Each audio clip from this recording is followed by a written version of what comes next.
Alright, welcome to another edition of Bouncing Death Quark Live. I am CoDameron, and today we have a fun stream. Today is Memorial Day, Monday, May 27th, and yesterday was the finals of a two-day Vault Tour. It was the sealed Atlanta Vault Tour, and I attended that and I had a great time. And what I am going to do right now is this is going to be sort of not a video blog as much as just kind of recapping the event from my point of view. I want to talk about it was a seal event, so I want to talk about the decks. I've got them here. I want to talk about the event itself, how it was run, the people I met, all great things. I had a really great time. So let me just talk about the event. I showed up. I took a flight Saturday morning. I showed up and I met a whole bunch of people that I'd already known. I met Stoic Angel, was Eric. I met Rob Dies at the end. I met up with Ryan, who is from the Keychains podcast. Shout out to him and his buddy Steve. I met up with the Decks of Keyforge team, the Team SAS. That's Zarathustra, Big Z, and Eric. Stoic. No, he's Justice Served. Yeah, that's right. And we all were there for this tournament. So I show up, and I'm there with like an hour and a half to spare. And I'm getting warmed up, and I'm looking at my decks, and we're all wondering, like, well, what's going to happen next? Oh, and I met up with my buddy Nate. So I know Nate, and Colby is another Colby who plays Keyforge. I was rooming with them, and so we were all talking about just like what we're going to pull, what's going to happen, what the tournament's going to be like, what sort of things we want to see in our decks, and the tournament starts pretty quickly. I get there, I play some cards. So let's talk about the tournament. The way it works is the tournament itself is sealed. Okay, I don't have a little thing. You get 3 decks bound in a little piece of paper. And that's the piece of paper has all the names of all 3 decks. This way that you can't like cheat and slip another deck into the pool. I was actually concerned about this because I didn't know how the logistics of this would work. But in hindsight, I think it was really well run by Cascade. They just came by and they handed out people decks, and there was no real way for someone to cheat and put something else in. So I was very happy with that. I was nervous about it, very happy about it. The tournament started a little bit late, but that was by no part the fault of Cascade. Cascade ran a great tournament the whole way through. There were technical glitches all over, up and down, but their guy who runs it, Steve, and his whole crew were working through them the whole tournament. I know that Keyforge ran relatively smoothly, but I know that their other software had a bit of a couple issues. A lot of things went down. Yeah. Anyway, so I want to talk about the decks that I found, and to do that, I've actually got them here. I'm gonna shift down. We're just gonna make some room on my mat here. It was nice. I got to rock the BDQ mat the whole time. It was clean. Cure mode prefers the dark one for streaming, if you're on stream or anything. But I like this one. So I pull these 3 decks. Clearly, I chose this one. But we're gonna talk about the ones I didn't choose first. This is the Daughter That Forces Emperors. This is gonna focus. Doesn't need to focus. The Daughter That Forces Emperors. Let's talk about this. So the first thing you want to do when you're going through these streamed events, these sealed events, is look through all 3 of your lists. You get to look through them before you unwrap the package, but I'm taking a look at this. I see a decent number of creatures in each house, but I see no explicit. I see no real strategy that comes between these, right? You really are looking for cards that you're comfortable with, cards that you think can pressure a game, and this one just didn't have it for me. So I looked at it on the list, right? Just on the Archon card, because I've been practicing that. I'm rather good at that. Let me just make sure that this stream is public. Yeah. I like to think I'm rather good at looking at these lists. Just by the Archon card, but even after I looked at them, this is not the one I was considering playing, and I decided to lay it out. And a lot of the suspicions I have were kind of confirmed. This deck is fine, right? This deck ended up being a... You don't know the sass of a deck when you're looking through it. Let me actually put these like this. But, you know, let's talk about this deck. It's got things that stick out to me. There's 2 Seeds and 2 Witches. There's actually a bit of recursion here, and actually a decent Untamed package. The Nature's Call with the Hunting Witch and the Dust Pixie and the Flaxia. This is a real scary combo with this seed deck, with this seed package. If I were a combo player, if I were looking for a deck that I wanted to actually combo off hard with, this gives me some hope. There's no top end with the key charge here, but that's fine.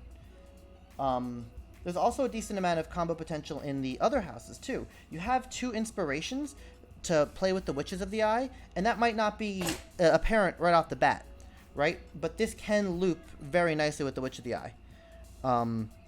Also, these are decent ways to keep control of the Witch of the Eye.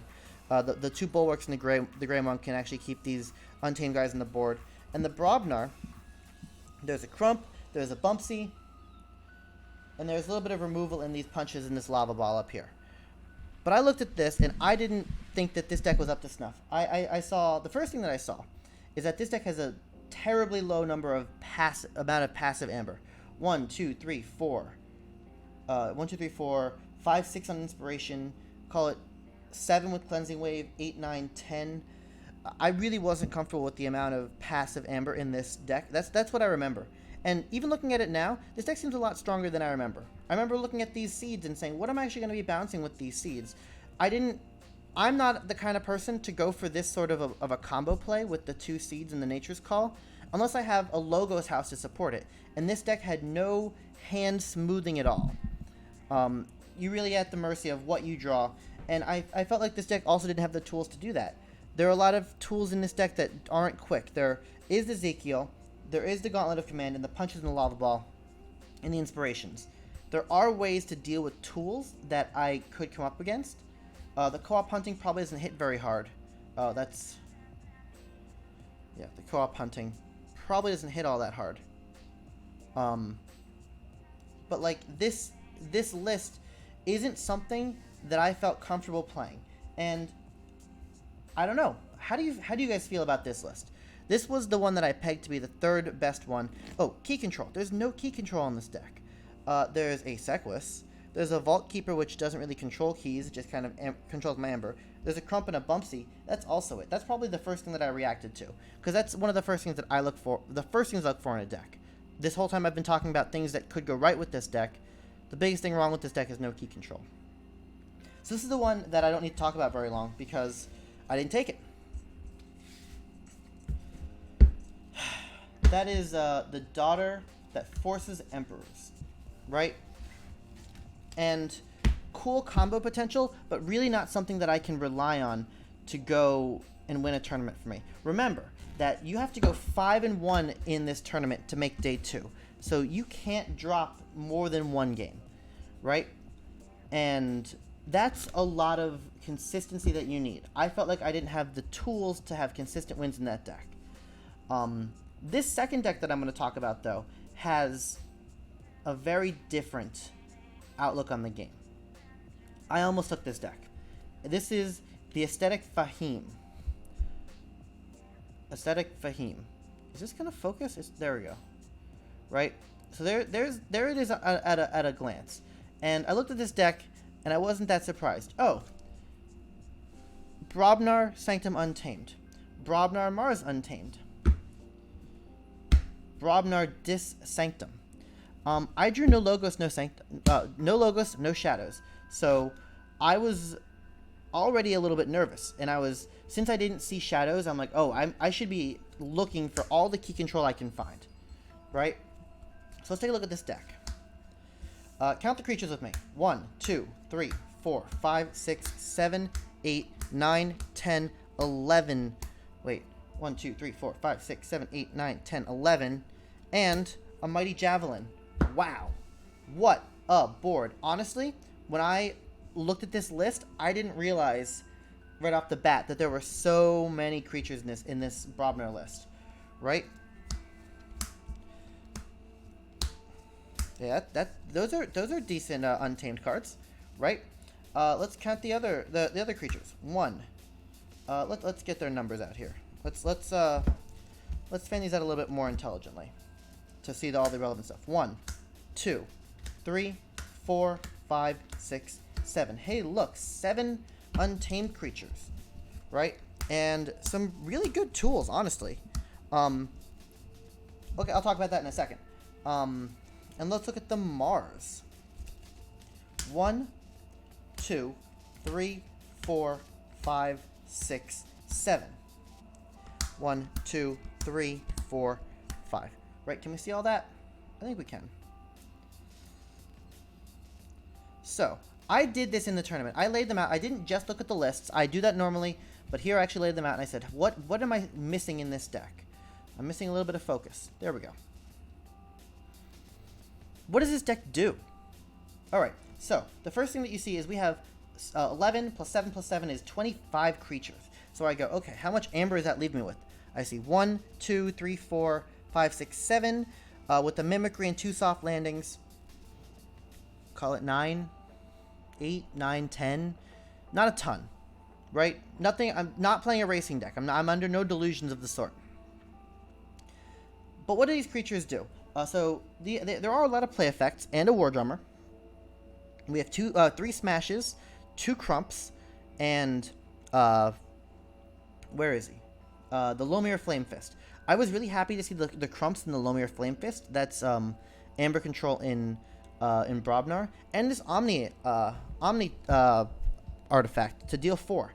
That's very strong in a sealed environment, just to be able to take out something on any turn. Over here, we have a Niffle package that is actually not garbage for Niffles. It's 3 Niffle Apes, a Niffle Queen, and a Troop Call. And we have a number of beasts. We have 1, 2, 3, 4, 5, 6 beasts. There might even be like a beast somewhere else floating around. That's fine. Niffle Queen is actually going to make these Niffle Apes big bodies, and they're going to do stuff. The Mimicry could serve as a... the Troop Call lets me actually... heal these guys, I guess. There's no way to get value out of Troop Call, but I guess it does bring them back. It brings the Niffle Queen back. It's a cool kind of recursion. Ritual of Balance and Mimicry is welcome key control in Untamed, but still it's not like traditional key control. It's not enough. Is it? In Mars, we have the Marauder, which is kind of cool with the Jammer Pack. That's also kind of key control. Is it? I don't really know. I don't think I ever hit Key Abduction. There's not a ton of passive Amber in here. Double soft landing, double Zookeeper. It's like, oh yeah, that's gonna happen, but is that really enough? I'm not quite sure. I thought about this a lot because, you know, I took my time. I wanted to make sure. I wanted to make sure I wasn't making a mistake, right? I wanted to make sure that this was the right choice, and I think ditching this deck was correct. A big part of this is it has a lot of tools that I'm not comfortable with. And that's a big factor for me. I don't play a lot of Jammer Pack. I don't know where to put it. Do I put it on the Big Twig? Do I put it on the Earthshaker? Maybe on the Heb the Huge. I don't play soft landings. I play Squawkers because they're better. I don't like the Niffles. You know that. Everyone knows I don't like the Niffles. So I chose not to play this because I didn't feel comfortable with it. I have never played with an 11 Brobnar board. The closest thing I did is I streamed a deck. It was my buddy Will's deck, and it had a very large creature count. But I lost with it a lot because it was missing tools to control the board and control Amber. And I was afraid that this deck would have to do the same thing. I feel like if I were to play this deck, I would play a bunch of Brobnar creatures, and they would live. And I would say, okay, I've got to reap with these guys now. But wait, I still need to draw cards. And that's the problem that you get into when you have no Amber on your cards. I felt like there would be bad deck streaming. I felt like the deck wouldn't come together and put enough pressure onto the Amber side of the board. I couldn't hold Amber. I couldn't get rid of Amber. But hey, I actually looked at these decks in this order. So I go, okay, I mean, this one's a possibility. But I wasn't a fan of it. The deck had tools, and I had to make sure that I wasn't making a mistake not playing this deck. And I don't think I did. Because, let's look at the last one, because I'll spend more time on this one. If you guys have comments on these decks, please let me know. I would love to actually get discussions on them. I want to play this on a stream, and just kind of to see what maybe I'll play at the end of the stream. I don't know. I kind of want to keep this one to the tournament, because a lot of cool things happened. That's Ascetic Faheem, and it gave me a good question to answer. But instead, we've decided to play the woman who literally serves patrol. And look at me, I'm not organized. Let me sort this out real quick. This deck felt like things I had played before, right? So let's take a look at the card. The woman who literally serves patrol, right? I see this list, and things that stick out to me are the Arise, the Snudge, the Ganger Chieftain X3, the Gatekeeper, the Terms of Redress, Burn the Stockpile. I go, oh, those are tools I like playing with, right? So let's take a look.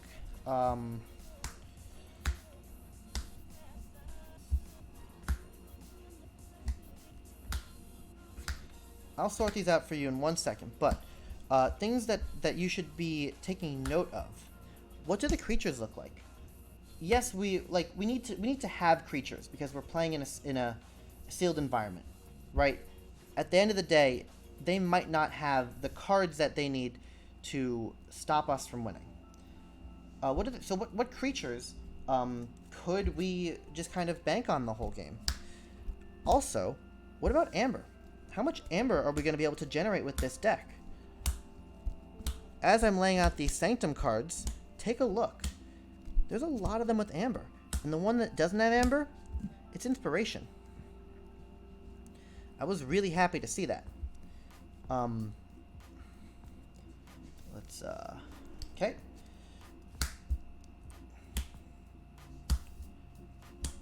And then another thing that I noticed, what kind of tools do I have? What tools do I have for Amber control, board control? What cards have I played with? So let's talk about this deck.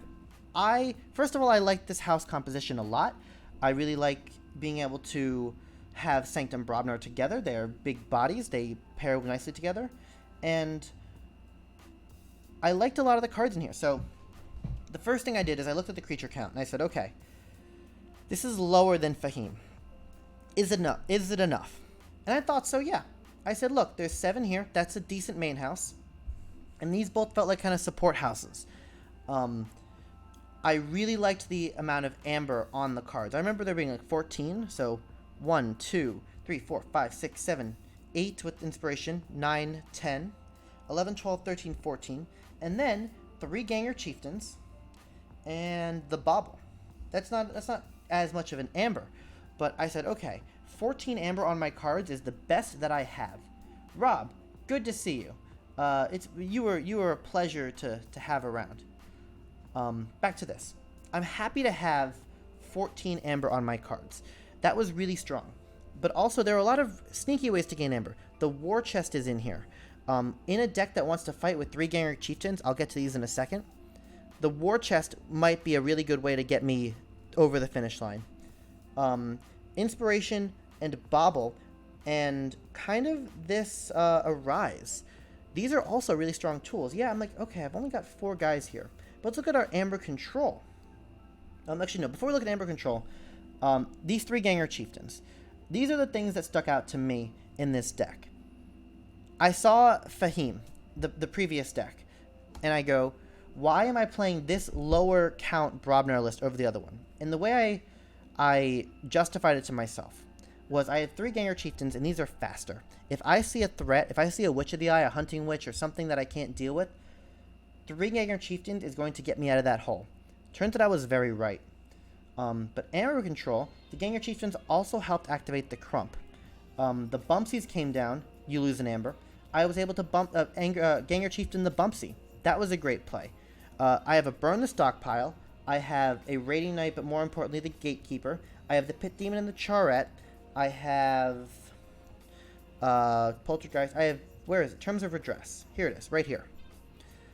Those were all huge, huge things for me to say, okay, I feel like I've got more tools to control a game and that I've played with before. Something else. I have a lot of board control. I have a cannon. I have this gorgeous Brobnar lineup with the Ganger Chieftains. So cannon, Brobnar, Anger. Anger kind of goes with the inspiration and the bauble and the Ganger Chieftains. So Anger. I have the key to Dis and the gateway to Dis. And the 3 fates, which I want to talk about in 1 second. But we do have a 3 fates. And I go, okay, great, I can control a board. And then I looked at my creatures and I go, hold on a second. In Faheem, I had this thing where my Brobnar list was big, but I saw this Piranha Monkeys, and I go, oh no, that's going to kill all my Zookeepers and all my Mars guys. And then I look at this one, and I go, hold on a second. I don't have a single creature with less than 4 power. The 2 weakest are Snudge and Charette. The Radiant Knight has armor. That's a big deal. I felt like, I was a little bit spiteful that I didn't see a Shadows list, and I go, hold on a second. If I am expecting to see Shadows lists, which I am, because that's what we're playing right now, Shadows and Logos aren't good at dealing with these big creatures. I played a number of games where Relentless Whispers had to just hit me for 2 damage on a Brobnar body. Poison Wave, Pawn Sacrifice, all of these cards had intrinsically less value against my deck because they would never be able to kill something outright. Whereas all of my kill was, let's see, Blinding Light is a free stun, Cannon gets under Elusive, which was a little bit tricky for me. And these were all, the board wipes were universal. I had a lot of tools to control a board, and turns out that was a great thing for me. Something else that came out towards, as I played the deck. So, while we're talking about it, you don't learn everything by just looking at the deck. As I played throughout the day, I realized I had these 4 incredible upgrades. I have Flame Wreath, Protect the Weak, Armageddon Cloak, and Blood of the Titans. I'm very familiar with Armageddon Cloak. I know that this can go on a Snudge to make sure it never dies. That happened in a game. I can put it on a Charette or a Gatekeeper to make sure I hold on to my Amber. That happened in a game. Flame Wreath and Blood of the Titans are really good on things like Crump and on Snudge, who want to be able to fight a lot. The Protectrix is really nice with this Blood of the Titans and the Flame Wreath. Those really influence the way that a deck can function. And I remember a lot of times where just putting the Flame Wreath on the Charette took it out of an opponent's range.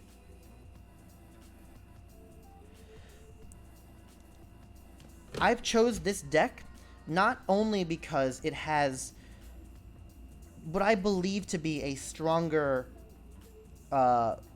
aggregate of cards. It has a more flexible toolbox. It has this Poltergeist right here, which lets me have some sort of artifact control along with the Snudge. The other decks couldn't really boast of that. The Reliquary was there in the first deck, but I don't even think this one had any artifact control. I don't look for that, but I felt like the Burn the Stockpile, the Gatekeeper, the Bumpsies, the Crump, these quick fighters, this this house cheating thing where I have the Anger, I've got the Inspiration, I've got the Bauble, I've got the Life Ward. What am I going to do with this? Omni. I have these effects that kind of transcend houses because they're upgrades. This felt more flexible into my playstyle. So that's why I really chose this deck. I was not comfortable playing Ascetic Faheem. It wasn't cards I was familiar with, not a strategy that I had ever worked so well. Oh, look at this. I keep forgetting. There's more house cheating in the deck. Sigil of Brotherhood. This deck just kept showing me things that I didn't think it would do, and I'm going to tell you some stories. I wrote them down in my notebook here. I'm going to tell you some stories about how my day went as far as the actual tournament itself. The actual games. None of my games were recorded or streamed, but I took gratuitous notes. I remember this tournament very well, especially because it just happened to me. I want to leave this deck out here as I talk about them, just so we can look at the tools I had available and work towards them. Work towards how we're going to win a game, win the tournament. Okay, so let's open my notebook. The first round was against Ryan from Keychains Podcast, and Ryan and I are buddies. He came up to New York recently, and we played in a tournament. So we were familiar, and it was like, oh, of course we're playing on round 1. That game was rough for him. He didn't have a very good showing at the tournament because he either picked the wrong deck or he didn't pull very well. And sometimes that happens. I was almost at a thing where I didn't pull very well, but this deck ended up giving me the tools I needed.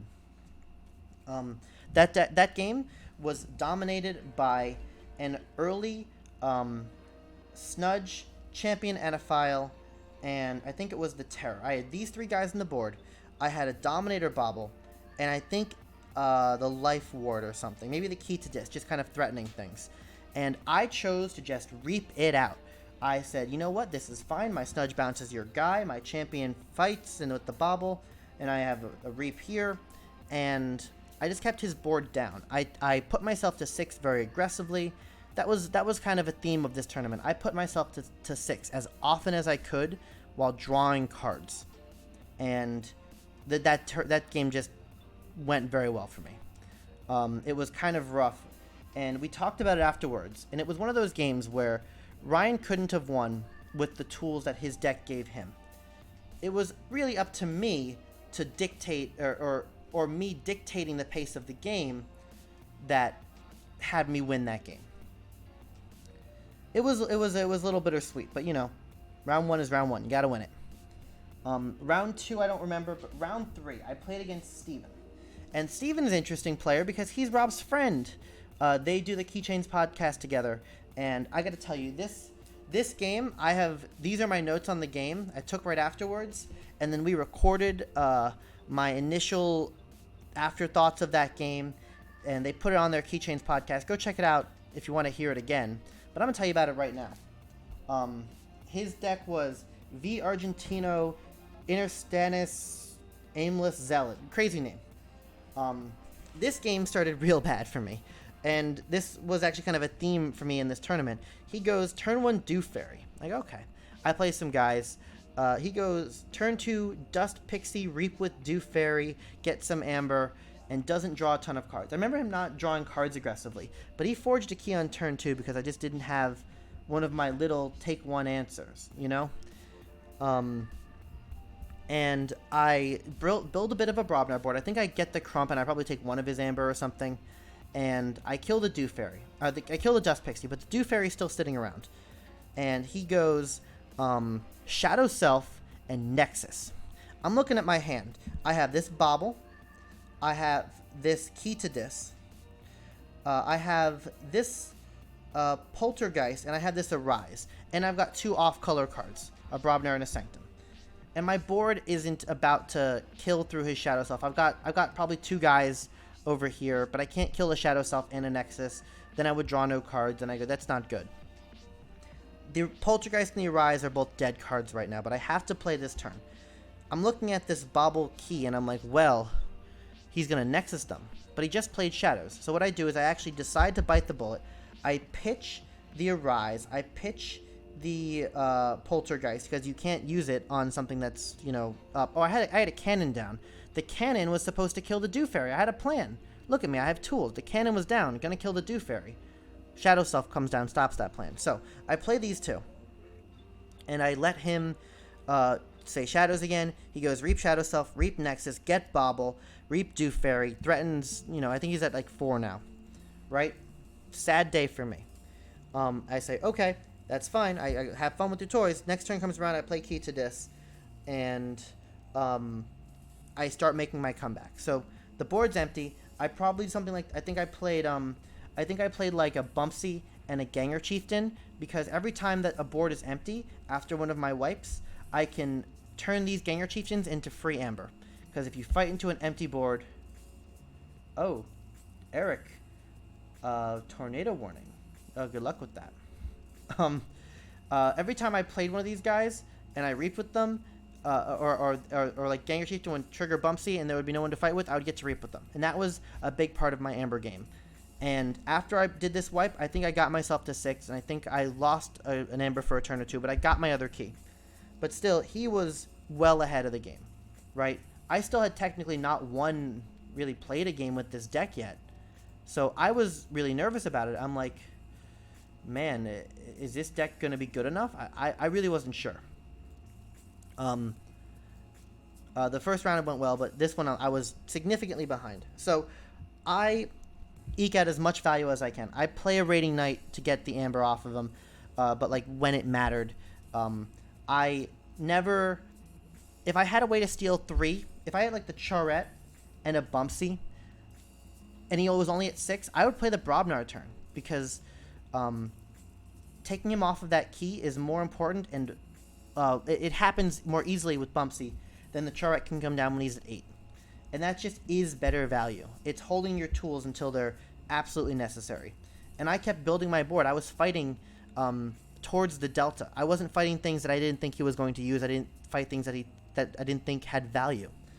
So I'm building a board, right? I'm building, and he hits me with the Coward's End. And I go, ugh, and I lose 3 or 4 guys. But he's down in a couple chains now. I'll go, okay, great. I play another 3 or 4 guys, and I'm fighting his guys. I'm keeping his board down, not letting him reap, because we're in a sealed event. Your amber comes from your guys for the most part, especially when your deck starts not working. I fight his guys. I'm building amber faster. I hit it with a second Coward's End. I'm like, okay, he's got a ton of chains, but my strategy, I'm building towards something, and it just goes away. Maybe I had an Armageddon Cloak. I don't remember exactly, but we were talking before the round, about, this thing that happened to me. I heard there was a guy with 3 Coward's Ends, and I know that there were a lot of Coward's Ends running around. I played a guy with 2 of them later in the day, but I'm like, I wonder if Steve is the guy with the 3 Coward's Ends. So I thought about that. I was really, I don't remember the exact plays, but I was keeping him off of his amber by this much every single time. Endgame comes around, and he's at 2 keys. I'm at 2 keys, but he's like 2 keys, 5 amber. I'm at like 2 keys and no amber. And he draws the last card of his deck. He has a Naughty the Thief on the board, and a couple of artifacts. He's got a Skeleton Key. He's got a Ritual of Balance. I think he might have had maybe another guy, but I stopped the game. I go, I'm looking at your discard pile. I'm going to figure out what's in your hand. He had 3 Brobnar cards. Oh, he had a Gauntlet of Command and 2 War Chests. That's what it was. Okay, so the Gauntlet and the War Chest were terrifying to me, because that could get him over the edge, but there's no way that his board is going to be bigger than mine. So my choice to play big creatures was already paying off. I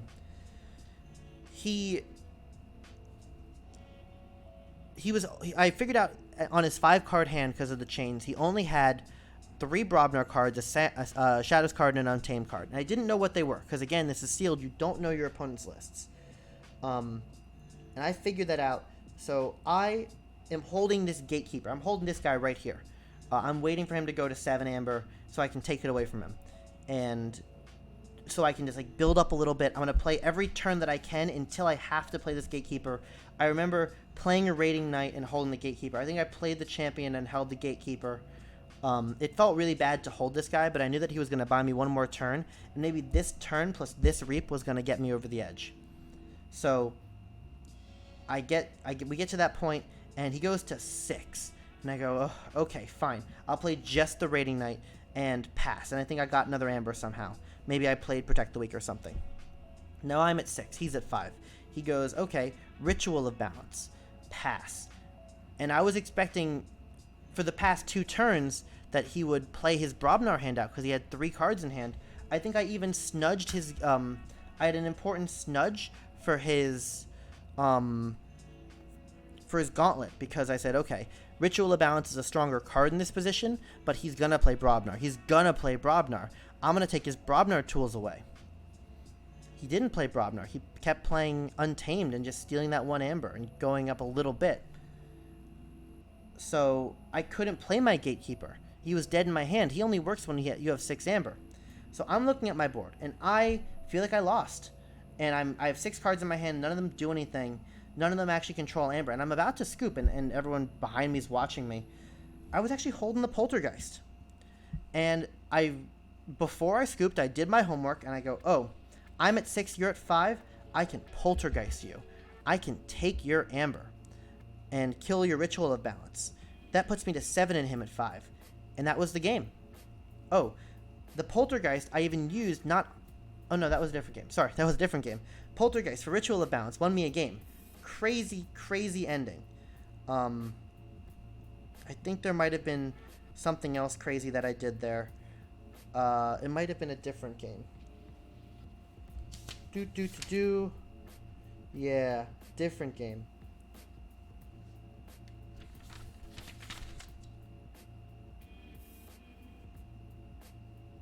Anyway, I won that game, and we both looked at each other. It was the best game of Keyforge we had played in a long time, possibly ever. It was just a crazy back and forth. We had to use every single tool in our deck, and I came back from this huge deficit. It really felt great that the deck was performing well. And then I went and I re-recorded it, and we talked about it, and on to round 4 we went. I think round 4 was a round where I played, I forget his name, but his deck had a lot of Poison Wave and incidental damage. He had 2 poison guys, but he sacrificed one of them to a pawn sacrifice, so he could double pawn sacrifice a Charette, and I think it was like the Rating Knight or something with 6. It might have been the Crump. That game had an interesting play where he had a Troll and a Fire Spitter and a Valder on the board, a 6/8 and a 5, and I had my champion and a file out, and I'm holding my 3 Fates. Normally this is the dead card in the deck because it has an Amber, but all of my guys are the biggest guys in the table. What I ended up doing was playing Flame Wreathed on his guy to play 3 Fates, and this bumped him up by 2, which actually got me all 3 kills. And that was a cool thing that happened more than once this tournament. Another thing that I did at one point in the tournament was I knew I needed to find one more turn to win. I think this was against Z. So let's talk about the game I had by Big Z. He's one of the guys from Team SAS, and his deck was nuts. Oh my god. It had a library, it had a seed, it had, I think, a Flaxia and a Nature's Call. I might be lying about that, but he had a bunch of Amber production. He had a Fagin and 2 Urchins. I think he had a Bait and Switch. And really, his deck was just wild. Let me actually pull this up. I do have it here. Let me see if I can find it over here.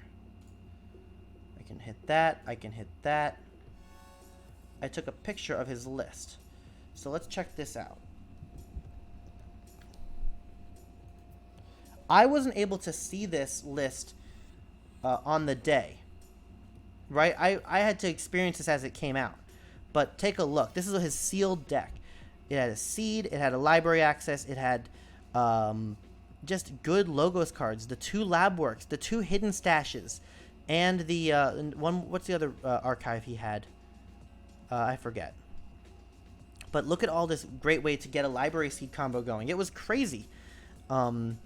And the Dust Pixie, that's what it was. Dust Pixie, and I know he had a lot of Burst Amber. The Secret Needle was strong, the Miasma. This matchup just felt rough as I was playing it. So, I have notes on this game. Let me pull those up. They're in my chat here.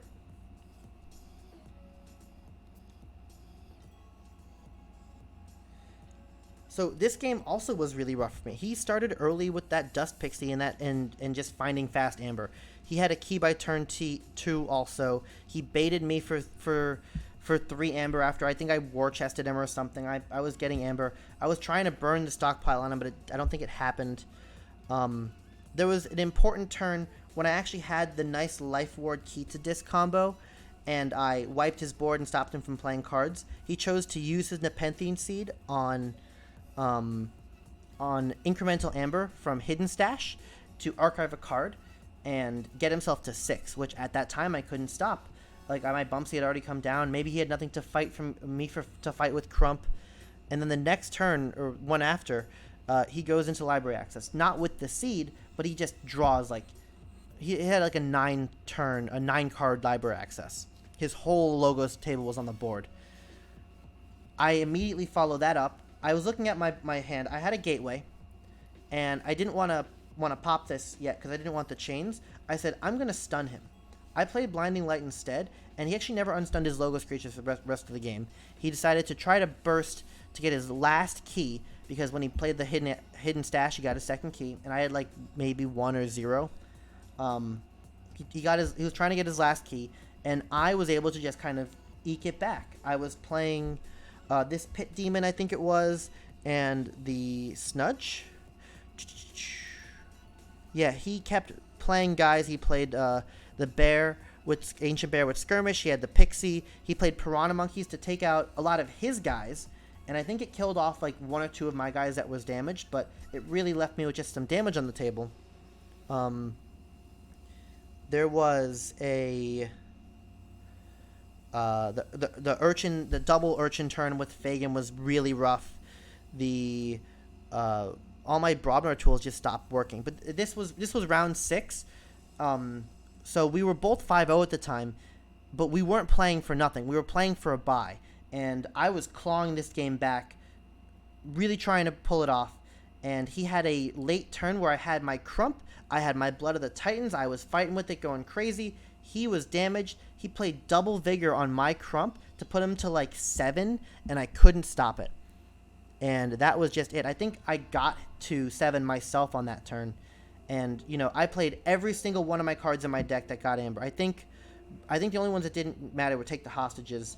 My Terms of Redress got value. My Burn the Stockpile got value. My Charette had value. My Pit Demon was getting so much value.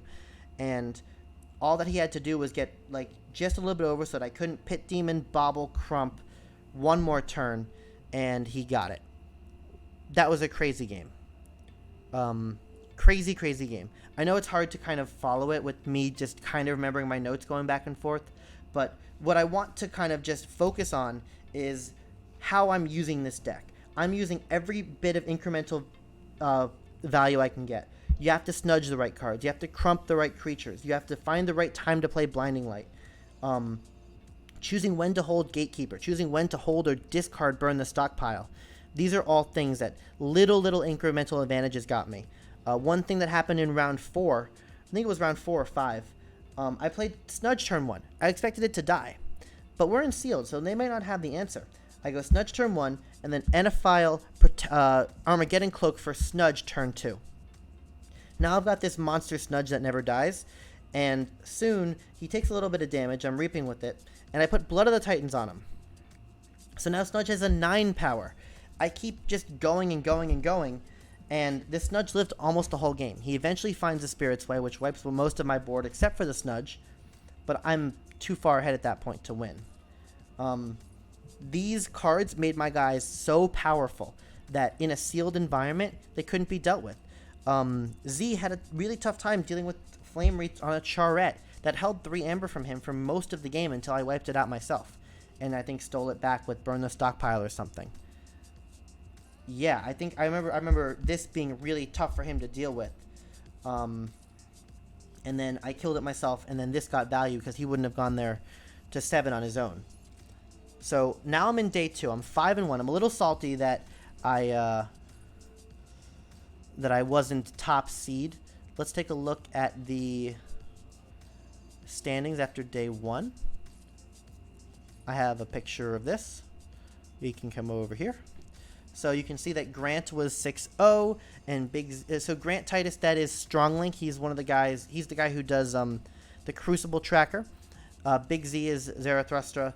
He's the guy we just talked about with that crazy Access Seed deck.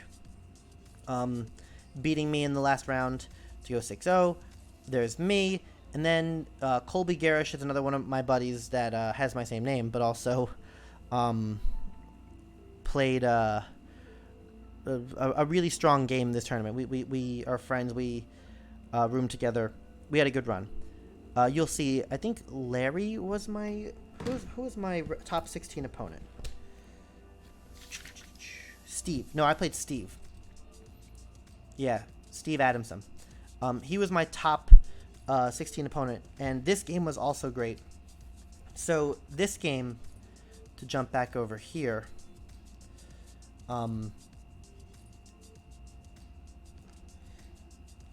Again, this game was just really rough for me in the beginning. I got so much amber stolen from me, but not. I think this was one of the worst games, if not the second worst game, where I got so much amber stolen from me.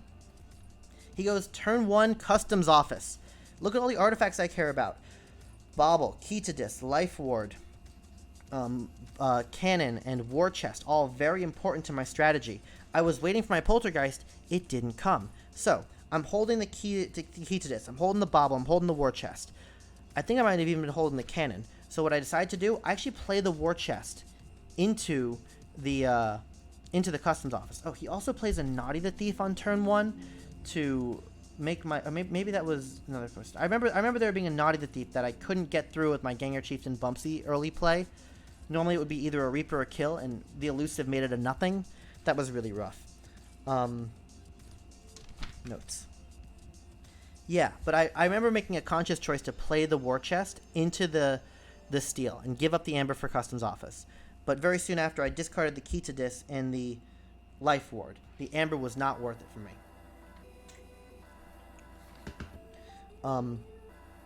He played a couple guys, and I had to play a really tough gateway. He had an old Bruno that was holding my Amber. I couldn't stop his Forge. He had my Amber. I'm like, I have to get my Amber back and threaten a Forge myself, or I'm never going to get back into this game. So I had to play Gateway. So there goes my Gateway on like a small board just to get a Forge, and it worked out. Meanwhile, his Amber, I'm holding like Burn the Stockpile, or I think it was Burn the Stockpile I was holding. And he goes, maybe I was just holding some Bumpsies. He goes, make 7 Amber, key charge, pass. Ugh, okay, fine. I'm down a key. Then Witch of the Eye comes down. He goes, Witch of the Eye. I go, fine. I'll kill it with one of my Brobnar guys. He goes, Inspiration. He goes Mimicry for my Inspiration. We had a little bit of a rules kerfuffle because if you play Mimicry for Inspiration or you just play Inspiration, it's still on the stack, and Witch of the Eye can't pick it up until you're done with the effect. So he wasn't allowed to loop it yet. He plays Witch of the Eye for Inspiration, and he picks up his second Witch of the Eye. And I remember whatever the board situation was, I wasn't in a position to kill him. But I think I played for some Amber. And I go, if you're going to play your Witch of the Eyes again next turn, you're in Untamed, you're going to let me have a key. Which he does. I think I play... He plays Witch of the Eye. I stunned the other one. I think I had Smash. I think I stunned one of them. Yeah, that's what I did. And I probably drew some cards or something. And I still couldn't find my Poltergeist, so I didn't have other artifacts to deal with. And I'm just behind right now. He plays the other witch. He does his witch turns. He does Mimicry for Inspiration. He reaps the other one to unstun it. He inspires that one to get more Amber. He plays his key charge and leaves himself with like 1 Amber, and now he has 2 keys. So on my turn, I'm holding 2 Chieftains and a Burn the Stockpile and some other cards. And I've got the Bumpsy on the board. The Smash. So I go, well, this sucks. I can't reasonably burn the Stockpile. He's on... I'm about to fight him. I think he's got a Big Twig with one of my Amber for some reason. Big Twig, Witch. That's what it was. And I had to fight. I go Ganger fight into Witch of the Eye, Ganger fight into Witch of the Eye. I think I reaped the 3rd card or whatever, and I discarded Burn. I was down 2 keys, and I discarded Burn the Stockpile because he wasn't representing enough burst Amber for me to get value out of it in the near future. I needed to draw more cards. Turns out I was right. Next stuff that started to come down were Yixalo Bolters. Mars creatures, and I was able to fight them, but he was getting pings on my guys, like my Smash, and I remember I had these guys both at 3 damage. The Yixalo Bolter comes down, I think on a soft landing, and purges them, and I'm going, oh no, I can't get these guys purged. I've gotten a Rise play that I need to make at some point.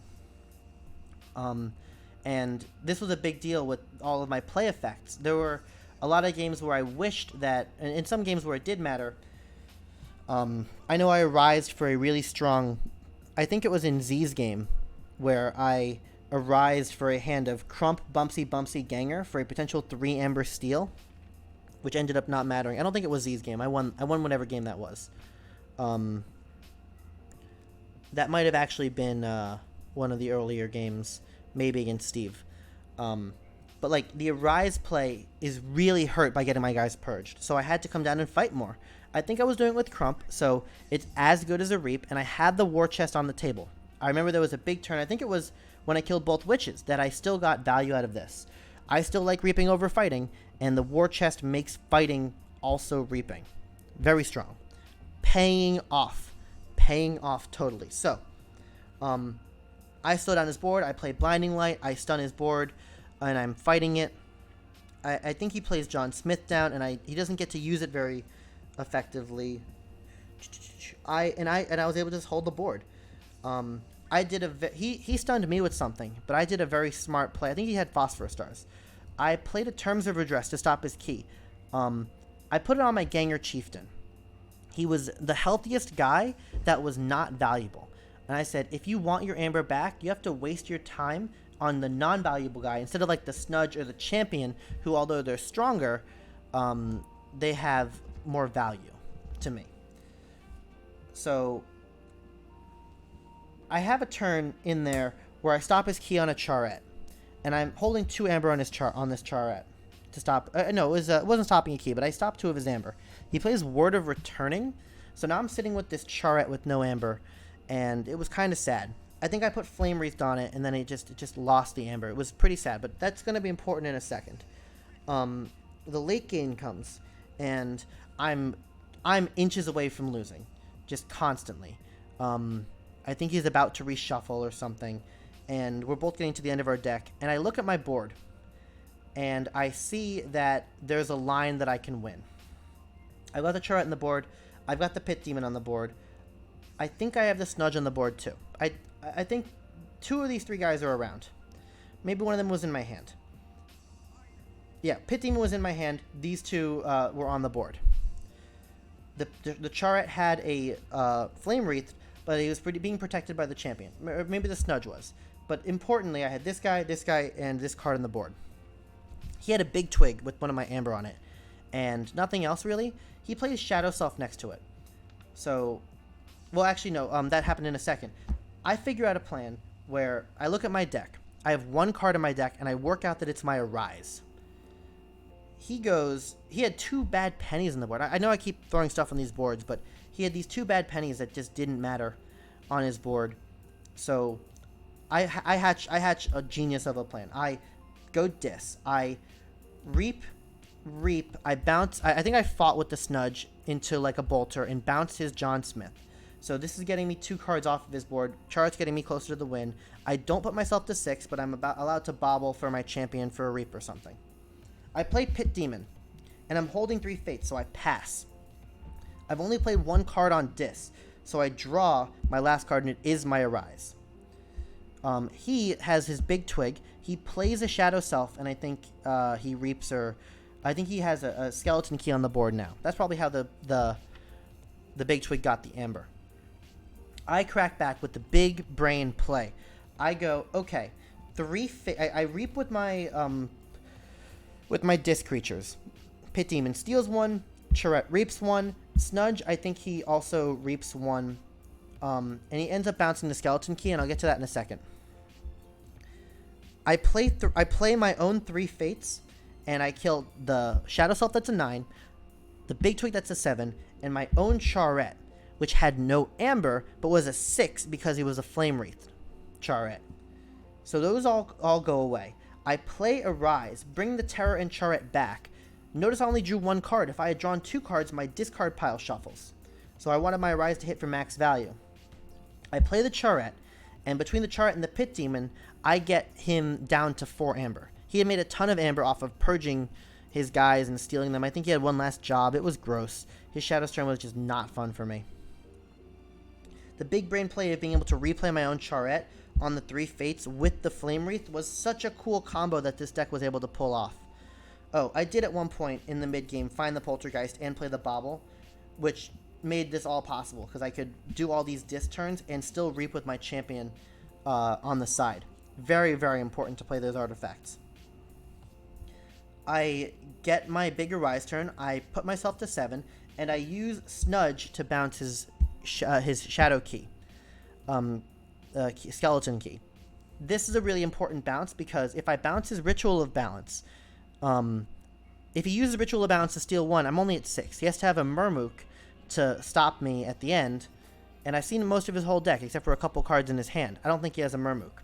If I leave him with his skeleton key, he could steal 1 or capture 1 on the skeleton key, and then possibly have anything in shadows to steal from me. So I bounced the skeleton key, and I won this top 16 match out of nowhere. Oh my god, I made such a comeback with this deck, and it was really the third time I felt like this deck had given me the tools, and I had piloted it to the maximum. I really played every card to a crazy extent, and it rewarded me. Top 8, I played against Cav, and Cav would actually go on to win the event after trouncing me. I was playing up against him, and he was playing in his very aggressive, efficient style. He was getting Amber, he was pushing his board advantage, and I was playing my cards, but I didn't have them in the right order enough. It was not my cards not showing up right, it was him really pushing himself to the right Amber numbers at the right times, such that I couldn't really combat him. He ended up winning on a play where he knew that I was playing Sanctum, and despite not knowing my list, he assumed that I would have either a Gatekeeper or a Doorstep. And both those put you down to 5, and if you're at the top tables, at top 8, you're probably going to have something strong like that. So since he assumed that, he had a safe place. He only put 1 Amber on it. He also assumed I had Poltergeist, or some way to stop his artifact. If he put more on safe place, then Poltergeist would have hit harder. If he put the 1 on there, then I take him down to 5, he still wins. There was a really big turn in the mid game where he plays Wild Wormhole to drop a Speed Sigil, and I got so excited. Oh my goodness. I was ready. I had my Crump. I was going to Crump. I was going to do a Bumpsy. I was going to take his Amber. I was going to kill his guy. He Poltergeists his own Speed Sigil. And he got a second key because I just had no answer. Like I don't know if I got excited on the Speed Sigil or if I was starting to play towards it, but he knew that it was he was up against a creature-based deck, and he wasn't a creature-based deck as nearly as much, so he had to sack his own thing. Yeah. Freddy's here. Hi, Freddy. Freddy is Kav's testing partner. They're from the local meta with each other, and Freddy's also a great player. But yeah, big brain plays from Kav. And both the Speed Sigil blow up and the Safe Place 1x both got me. Like, I got so outplayed in both of those instances. I was very, very impressed. Kav would go on to win, and a lot of great things would happen in that tournament. Oh, Kav is here too. What's going on, buddy? Now that you guys are here, so Kav would go on to he wasn't streaming the top 4. He was in the finals. He did end up winning that event, and congrats to him. You jerk, taking your own sigil from me. I was so excited. I came off the wormhole too. Cav would go on to win the tournament, and it was casted by myself, Best Ryan Ever from Keychains Podcast, and Eric, also known as Justice Served. Or is it Justice Served? Justice Blind? I know what it is. Hold on. I want to make sure I know I'm not saying it wrong. We all casted that event together and had a great time doing it, honestly. Justice Blinded. What am I saying? Justice Served. Justice Blinded. All 3 of us casted it, and it was really fun. We had the setup was a little bit messy, but it worked out in the end. And the official Cascade stream, you can hear me cast a game, which is a thing that, I like to do. And so what I'm going to do for this finals, I'm going to do something a little bit interesting, a little bit special. Kav has agreed that tomorrow we're going to rewatch the finals match, which the whole thing is about an hour long. And me and Kav, and possibly Freddy too, because, they're testing partners and great people. We're all going to cast that game together around tomorrow at 6 or 7 o'clock, probably 7. But I'll be in touch. Check out the stream and check out the Discord. We're gonna recap that game. We're gonna ask Cav. We had a little interview with Cav at the end of at the end of the tournament, which I had a ton of fun with. Cav was great, and I enjoyed doing the interviews. But we're going to go turn by turn. We're going to have a really great time talking about that final game, because it really was a rough match. Like, Bobby, the runner-up, the eventual runner-up, played a couple misplays, but really, I think that the crux of that whole game was the play style. Kov's play style really served him well, because he knew how to play this game in a really efficient manner, and that really helped with playing in a sealed event as well. So yeah, that's my report of the tournament. Just to recap, my deck, I chose it. I really enjoyed playing it. It had all these things that I thought of in the moment. I felt like I played as optimally as possible with a good deck. You know, I feel like I made it a lot further than I would have been slated to with a deck of this caliber. Because look, I have no steal in this deck. I've got the Pit Demon, right? I got so much amber stolen from me, and I still got to top 8. I took so many people out that stole 5, 6, 8 amber from me over the course of a game. I wouldn't let myself concede. There was no way I was going to go down in these games, and I played to every single out that I could find, that I did have, thinking 3-4 turns in advance. What are they going to play? What do I need to play? What do I need to find? How crazy of a turn can I set up to make sure I get my Bumpsy 2-3 times? I've snudged my Life Ward. I've snudged my own cards. I've snudged my Snudge just to put him in the right spot or something. I don't know. I played every angle, and I ended up winning a lot of games. I had a great time. Other things I want to talk about. The tournament was run really well, I think. Steve and the Cascade Games LLC team encountered a lot of trouble with the Keyforge mainframe going down. They weren't able to sell things to the players because the server wasn't taking transactions. Instead, they worked and found a way to agree with FFG that they would record everything manually. And they sat down at the table and did that. As you can see, after my decent run, I ended up with 4 mats. I got the Shadows one, the Time Traveler one from Logos, the Sanctum one with the Horsemen, and the Mars one with the good Mars cards on them. And I'm excited to show these off to my local meta. They all say Vault Tour 2019. I also picked up a couple of really cool pins. This is the Vault Tour pin. Let me take out a little bag. I wasn't going to get one of these if it said Vault Tour on it. But these are actually official Vault Tour Atlanta pins. Can you see that? Oh, come on, focus. Focus. Okay. It says Vault Tour Atlanta on it. That's so cool. Props to FFG for making that. But also, one of the players made this pin here that says Keyforge Atlanta. That's awesome. Like this, like people were handing them out. There were people were giving out patches and tokens, and I got some from my round from my top 16 opponent, Steve. He had these really cool keys, these poker chip keys that he made, and since I played him and beat him, he gave me that. Justice Blinded has this card that he gave me, which I think is super cool. Everyone had all these little things. I was giving out stickers and speed sigil. See, I got the stickers right here. I was giving out those stickers the whole time. After top 8, I think I got a total of about, for going 5-1, and then getting top 8, I got about 220 amber. You can actually find out on the leaderboard. I think I've got to tell it that I'm not anonymous or something. There's a button I can hit on that in the Crucible. I'll do that later. And I think I got about 200 amber. I think you get 150. You get 15. You get 30 for entering. You get 15 every time you win a game, and then I think you get like 100 or something, or 150 for getting top 8. That was great. I ended up having exactly enough for, and then I played a side event. I opened some decks. I had a good time just, getting amber, having fun with friends. And I'm gonna go to other Vault Tours, but if I miss out on them or I had an opportunity to get these mats, don't hold your amber shards. There's not a whole lot of time you can spend them. Don't go for the chair. Nobody wants a chair. You can buy a chair. Come on, the table. Come on, you can just get that. Like, get the cool stuff that says 2019 on them. They all say 2019. That's so cool. In 3 years, when it's 2022, and you'll be able to say, yeah, I was at the first Vault Tours. That was at the first run. That's so cool. Go for that. Afterwards, we all ended up hanging out. We played some reversal games. We played a couple games with the second decks that we didn't play. I actually didn't play with Ascetic Faheem yet.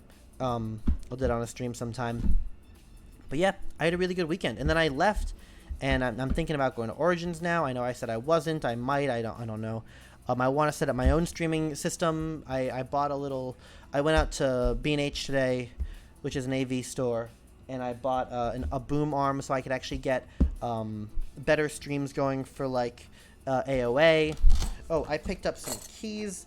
I actually got these off of Stoic Angel. He hooked me up, and honestly, I hate the way that keys look in general in Keyforge, but these say Vault Tour 2019 on them. Isn't that so cool? Stoic Angel hooked me up with these, so props to him. I had so much fun at this tournament. Everyone who's watching this, everyone who heard the podcast, for example, Freddie and Cav, I was chatting with them, and they were talking about the game in terms of racing decks, in terms of main house, burst house, support house. These are stuff that me and Cure Mode made up just to help us understand the game better, and it turns out these are actually really good ways to look at the game, and it's helping other people understand the game better. And that's a really cool feeling for someone like me, who has always wanted to be like a face of the community. Thank you to everyone who came up to me and said hi and met me, and I was wearing the shirt, or who was wearing our shirt. There were a couple people who were buying our swag and wearing them to the event. Thanks to everyone who said hi. Please, when you see me at other events, definitely Gen Con and Nova, hopefully Origins, I'm working on it.